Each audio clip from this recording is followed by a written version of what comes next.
ایک صحابی حضور کی خدمت میں حاضر ہوئے، عرابی تھے، دیہات کے رہنے والے تھے۔ انہوں نے حضور کی بارگاہ میں ایک بات عرض کی کہ حضور اسلام کے حکام تو بہت سارے ہیں، آج بھی اگر آپ دیکھیں تو کتابیں بھری پڑی ہیں۔ پھر حضور ارشاد فرماتے تھے، صحابہ اس کو سنتے تھے، محفوظ کرتے تھے، آگے بیان فرماتے تھے۔ ان کا بہت سارے احکام ہیں اسلام کے، میں ایک دیہاتی شخص ہوں، مجھے کوئی ایک بات ارشاد کر دیجئے جو میرے لیے کافی ہو۔ تو آقا کریم نے اس شخص کو ایک بات ارشاد کی، فرمایا کہ ان تموتا ولسانک رطب من ذکر اللہ، تو اس حالت میں فوت ہو کہ تیری زبان اللہ کے ذکر سے تر ہو۔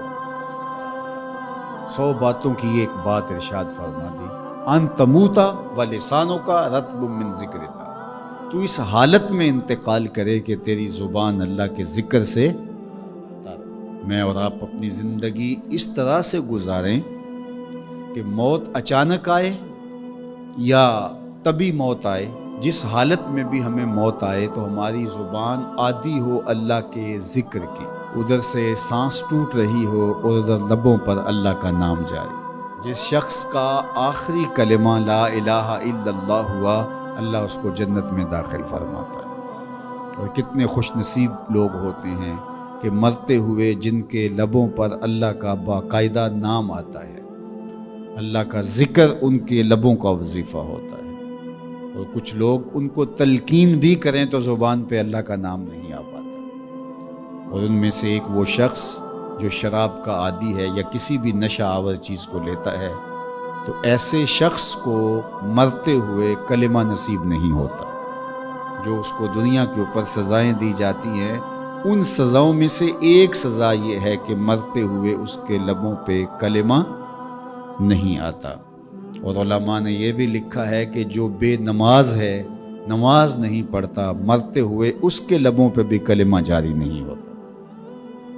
اللہ اکبر۔ تو ایک جامع بات ارشاد کر دی کہ ان تموتا ولسانک رطب من ذکر اللہ، تو اس حالت میں فوت ہو کہ تیری زبان اللہ کے ذکر سے تر ہو۔ قرآن مجید میں ہمیں اللہ تعالیٰ نے یہ بھی حکم دیا ہے کہ مجھے یاد کرو، اور یہ بھی حکم دیا ہے کہ مجھے فراموش نہ کرو۔ وَلَا تَكُونُوا كَالَّذِينَ نَسُوا اللَّهَ فَأَنسَاهُمْ أَنفُسَهُمْ أُولَٰئِكَ هُمُ الْفَاسِقُونَ، ان لوگوں کی طرح نہ ہو جانا جنہوں نے اللہ کو فراموش کر دیا، اللہ کو بھول گئے۔ جب کوئی خدا کو بھول گیا تو خدا پھر اس کو فراموش کر دیتا ہے، اور اس کی سزا کیا ہے کہ وہ خود فراموشی کا شکار ہو جاتا ہے، وہ اپنے آپ سے بھی آگاہ نہیں رہتا۔ تو ہمیں جو حکم دیا گیا وہ ہے اللہ کو یاد کرنے کا۔ تو یاد کرنے کا ایک مفہوم یہ ہے کہ اللہ جل شانہ کی اطاعت کی جائے، اس کی فرما برداری کی جائے، اس کے احکام پر عمل پیرا ہوا جائے، نہ یہ ہے کہ اس کے احکام کو فراموش کر دیا جائے۔ یقول اللہ تبارک و تعالی، اللہ جل شانہ خود ارشاد فرماتا ہے، یہ حدیث قدسی ہے، فیما یروی عن ربہ، جو حضور اپنے رب سے روایت کرتے ہیں۔ اللہ جل شانہ کیا ارشاد فرماتا ہے، سنیے، انا عند ظن عبدی بی، میرا بندہ میرے بارے جو گمان کرتا ہے میں ایسے ہی معاملہ کرتا ہوں، یعنی بندے کو میرے سے جو گمان ہے تو میں اس کے مطابق معاملت فرماتا ہوں۔ وَأَنَا مَعَهُ إِذَا ذَكَرَنِي، اور جب وہ مجھے یاد کرتا ہے میں اس کے ساتھ ہی ہوتا ہوں۔ جب میرا بندہ مجھے یاد کرتا ہے تو میں اس کے ساتھ ہوتا ہوں۔ فَإِذَا ذَكَرَنِي فِي نَفْسِهِ ذَكَرْتُهُ فِي نَفْسِي، جب وہ مجھے اپنے دل میں یاد کرتا ہے تو میں بھی اسے اکیلے یاد کرتا ہوں۔ کتنی بڑی بات ہے کہ کسی کو رب یاد کرے۔ اللہ اکبر۔ کہا جب وہ اکیلے مجھے یاد کرتا ہے تو میں بھی اس کو اکیلے یاد کرتا ہوں۔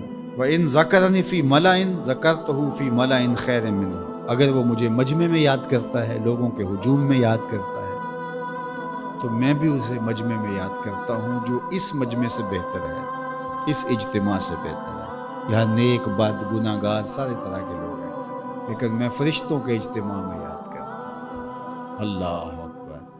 کیا منظر ہوتا ہوگا کہ جب اللہ فرشتوں میں کسی بندے کو یاد فرما رہا ہو۔ اللہ اکبر۔ اور ایک حدیث میں جو ہے وہ اس کے پھر آگے لفظ جو ہے یہ ہے، میرا بندہ میری طرف اگر ایک بالشت چل کے آتا ہے تو میں ایک ذرا آتا ہوں، اور میرا بندہ میری طرف اگر 1 قدم آتا ہے 70 قدم آتا ہوں، اور اگر میرا بندہ میری طرف چل کر آتا ہے اتیت ہو ہر والا، میری رحمتیں دوڑ کے استقبال کرتی. اللہ اکبر. تو کتنی کرم نوازی ہوتی ہے جو اس کو یاد کرتا ہے. تو یاد کا چراغ کبھی بھی بجھنا نہیں چاہیے.